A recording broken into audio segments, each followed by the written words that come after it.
তোমারা যদি বিছানায় নিতে চাইতাম তাহলে প্রথম যেদিন দেখছি সেই দিনই নিতে পারতাম। আর এই যে যা সব করতেছি সব তোমার জন্য করতেছি।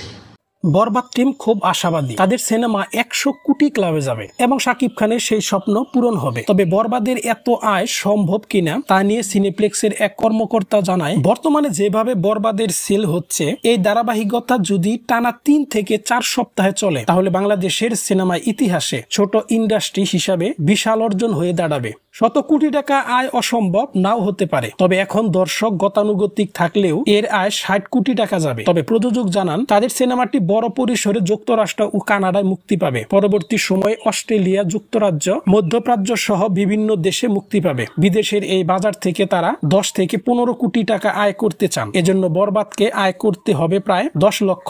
এর আগে বিদেশের বাজার থেকে সর্বাধিক আয় করা সিনেমাটি ছিল হাওয়া, প্রায় $4 লক্ষ আয় করেছিল সিনেমাটি। এ প্রসঙ্গে পরিচালক মেহেদী হাসান হৃদয় বলেন, এটা 100 কোটি টাকার ব্যবসা করবে সেই আস্থা দর্শকদের কাছ থেকে পেয়েছি। আমরা মাল্টিপ্লেক্স ও সিঙ্গেল সহ সিনেমার কপিরাইট, ওটিটি ও বিদেশের বাজার থেকে 100 কোটি আয়ের ব্যাপারে আশাবাদী।